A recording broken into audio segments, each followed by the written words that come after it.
La parole est à Monsieur Christophe Marion, Ensemble pour la République, pour 5 minutes.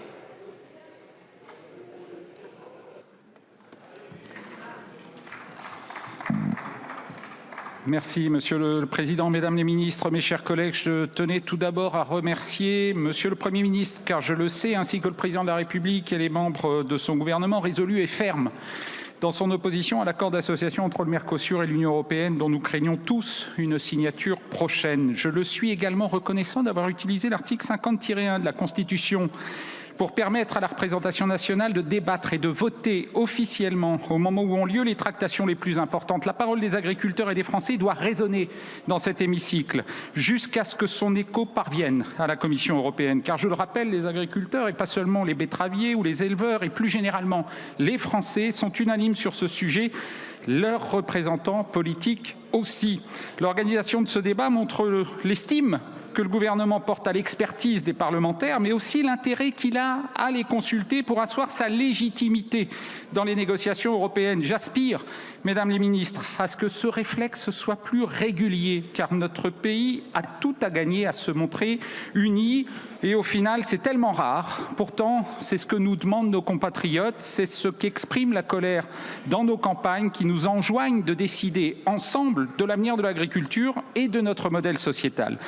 Ce n'est pas parce que ce processus de négociation n'a pas encore atteint les parlements européens et nationaux qu'il faut oublier que si le commerce est une compétence exclusive de l'Union, l'agriculture est en revanche une compétence partagée avec les États membres depuis le traité de Lisbonne. Il me semble donc qu'il faudra tirer les leçons de ce que nous sommes en train de vivre et imposer une meilleure coopération dès le stade des négociations entre les exécutifs et les élus européens et nationaux. Donc il va sans dire que la Commission européenne ne doit pas contourner la procédure de ratification prévue par les accords mixtes, c'est-à-dire remplacer le vote par l'unanimité des États membres, le Parlement européen et les parlements nationaux, au profit de la procédure simplifiée prévue pour les accords commerciaux, contrairement à ce qui avait été convenu initialement. Notre Assemblée l'avait déjà fermement affirmé lorsqu'elle avait adopté la résolution de notre collègue Pascal Lecamp en 2023.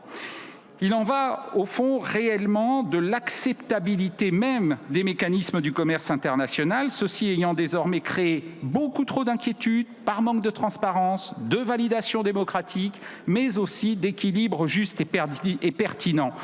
Car il est évidemment intéressant pour notre économie d'avoir un accès favorisé à un marché d'ampleur tel que le Mercosur, d'offrir de nouvelles opportunités à nos entreprises, de bénéficier d'une meilleure reconnaissance de nos appellations, cela a été dit.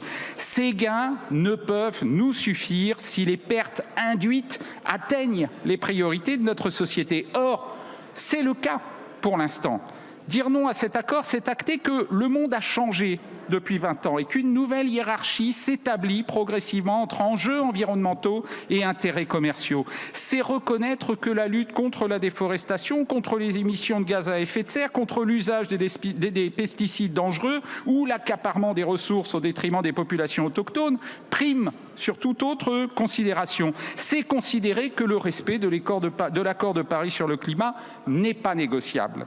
C'est pourquoi nous devons imposer les mesures miroirs qui garantiront aux Européens une alimentation de qualité, qui nous permettront de rester cohérents et fidèles à nos politiques de protection de l'environnement et de la santé, qui nous assureront d'éviter toute concurrence déloyale aux paysans français en sanctuarisant leurs revenus, car c'est bien cela la mère des batailles, c'est le cri principal qui nous parvient des manifestations. Oui, l'enjeu est bien celui-ci. Dans un monde où, je le crois, personne ne peut contester raisonnablement la nécessité des échanges, y compris dans le domaine agricole. Dans un monde où ramener la question de la souveraineté à celle de la stricte autarcie alimentaire induirait un affaiblissement de la puissance de notre nation. Dans un monde où tromper nos compatriotes en leur laissant croire qu'une France éternelle, se suffisante à elle-même, dirigée par un nouveau Sully, pourrait s'épanouir dans une mosaïque d'isolationnisme, au repli, à l'autarcie qui, en agriculture comme en culture d'ailleurs, mène à la mort tout autant qu'une mondialisation uniformisée. Je préfère l'ambition, celle de réglementer toujours davantage nos échanges et de s'assurer, dans les pays étrangers, au seuil de nos frontières, que les produits que nous importons respectent nos valeurs, notre patrimoine agricole et notre culture alimentaire, en un seul mot, notre civilisation. C'est à cette condition que notre opposition aujourd'hui ne sera pas interprétée par l'Europe et le monde qui nous regarde comme une réaction de repli d'une France apeurée, mais comme une nation qui, fidèle à son histoire depuis les Lumières et la Révolution française, entend toujours, avec modestie, montrer le chemin, celui d'une conception universaliste du progrès au service de toute l'humanité, celui au final d'une forme d'espérance et de foi en l'avenir. Merci. La parole est à Madame Laetitia Saint-Paul, suppléant Monsieur